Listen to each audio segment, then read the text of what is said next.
आप सभी को पता है कि 7 जुलाई 2020 को हमारे भारत के विदेश मंत्री जयशंकर जी और चीन के विदेश मंत्री वांग यी के बीच में बैठक हुई। इस बैठक के बाद भी जो बात विनीत पुनिया जी ने रखी कि पूर्वी लद्दाख को लेकर जो हमारी सीमा सुरक्षा को लेकर जो हमारी चिंताएं हैं, उन समस्याओं का आज भी कोई ठोस समाधान 7 जुलाई 2022 के इस मीटिंग के बाद नहीं निकला है। ठोस समाधान के विपरीत हम देख रहे हैं कि भारत सरकार की जो भाषा है,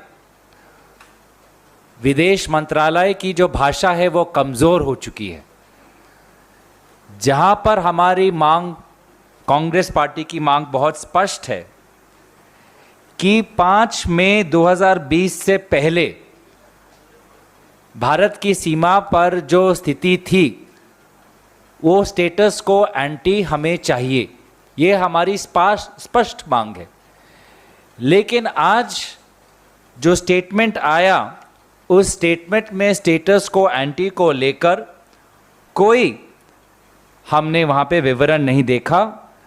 वहाँ पे विपरीत ये लिखा है कि डिसएंगेजमेंट की बात की है कि सभी क्षेत्रों से चीनी सेना को पीछे हटाने का कार्य को पूरा करने के लिए कहा गया है।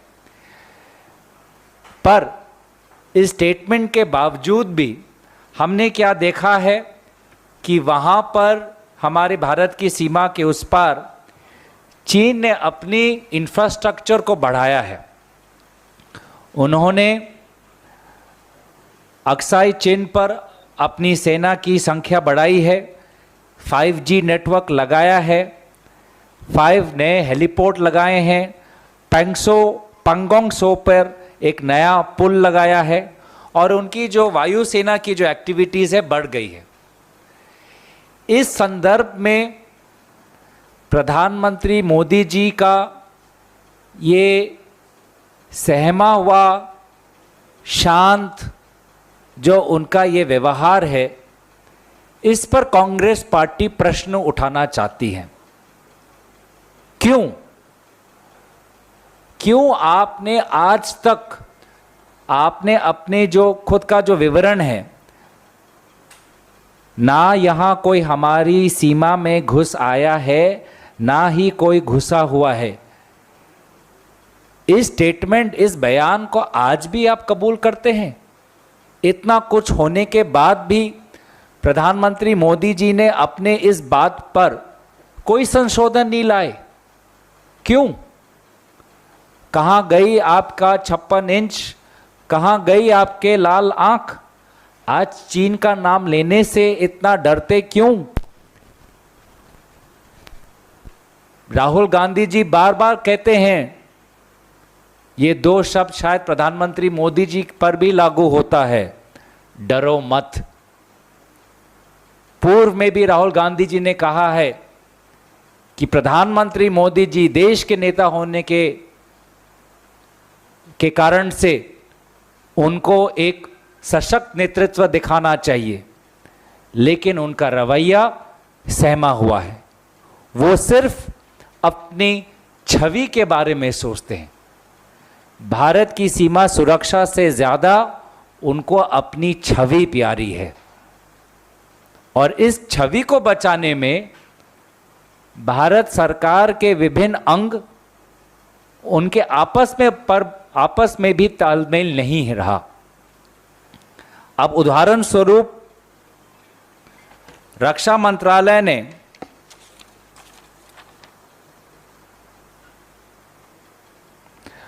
अगस्त के 2020 पर अपने ही वेबसाइट पर एक डॉक्यूमेंट रखा था, जिसमें उन्होंने खुद कबूल किया कि चीन ने कुंगरंग नाला, गोगरा और पंगोंग सो के उत्तरी पार्ट में चीन की सेना घुसी हुई थी।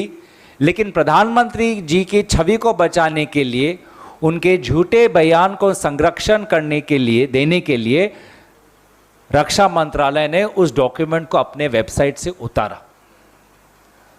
एक और उदाहरण जहां पर भारत सरकार प्रधानमंत्री की छवि बचाने में लगी हुई है, वो तब आता है कि जब नवंबर 2020 में मिनिस्ट्री ऑफ एक्सटर्नल अफेयर्स, विदेश मंत्रालय, यूएस की जो एक रिपोर्ट आती है कि चीन ने अरुणाचल प्रदेश में 100 घर बनाए हैं, तो विदेश मंत्रालय का कहती है कि इस बात का हमें संज्ञान है, और रक्षा मंत्रालय कहती है, उस समय के चीफ ऑफ डिफेंस स्टाफ कहते हैं कि ऐसा कुछ हुआ ही नहीं।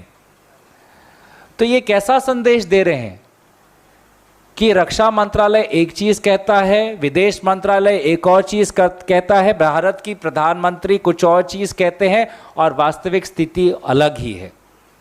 तो ये क्या संदेश जा रहा है हमारे भारत की सीमा सुरक्षा बल को? ये क्या संदेश जा रहा है हमारे भारत के नागरिकों को कि भारत के प्रधानमंत्री मोदी जी अपनी छवि बचाने के लिए राष्ट्र सुरक्षा को गिरवी रख सकते हैं? और ऐसा क्या विशेष लगाव है चीन के साथ? उन्होंने चीन के सरकार के साथ 18 बार उनकी मुलाकात हुई है। शी जिनपिंग के साथ, राष्ट्रपति शी जिनपिंग के साथ 18 बार उनकी मुलाकात हुई है। 4 बार तो स्वयं मुख्यमंत्री के हिसाब से गए हैं, 5 बार तो प्रधानमंत्री के हिसाब से गए हैं। ऐसा क्या उन्होंने रिश्ता बनाया जिससे कि चीन आज तक भी ये कबूल नहीं करता कि उनसे कोई गलती हुई है?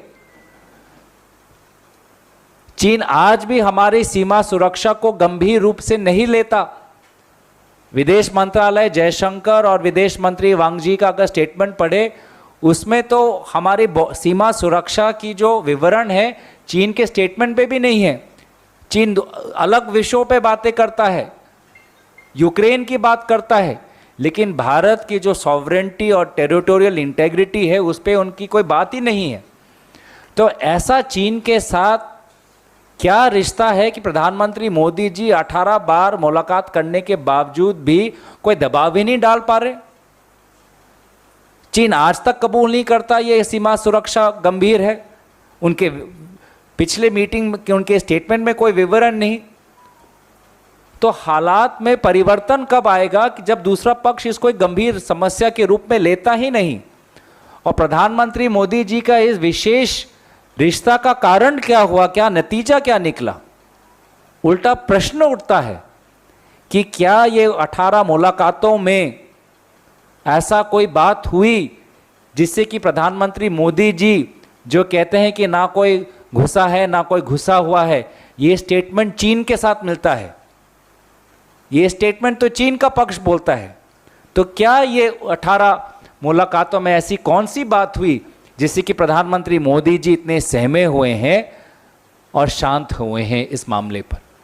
तो कांग्रेस पार्टी की मांग बहुत स्पष्ट कि एक तो प्रेस वार्तालाप हो जिसमें प्रधानमंत्री मोदी जी, विदेश मंत्री जी, रक्षा मंत्री जी स्वयं उपस्थित होकर देश को संबोधित करें। मांग नंबर 2 दिवसीय चर्चा हो पार्लियामेंट के अंदर। मांग नंबर 3 कि जो पार्लियामेंट कमेटी ऑन डिफेंस है उस पे एक डेडिकेटेड ब्रीफिंग वहाँ पे होनी चाहिए ताकि वास्तविक स्थिति क्या है लोगों को पता चले। मांग नंबर 4 कि चीफ ऑफ डिफेंस स्टाफ का जो पद आज भी रहस्यजनक खाली है उसको जल्द से जल्द वहाँ पे एक व्यक्ति को नियुक्त करें।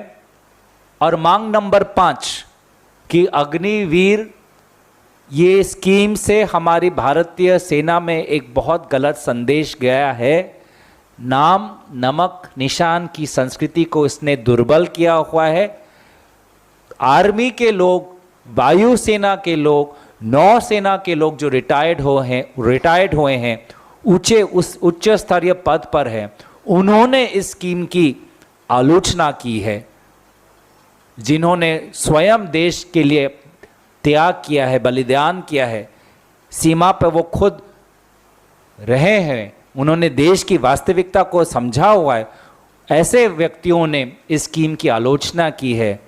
तो इस स्कीम को जल्दबाजी में देश पर ना थोपे और इस स्कीम को वापस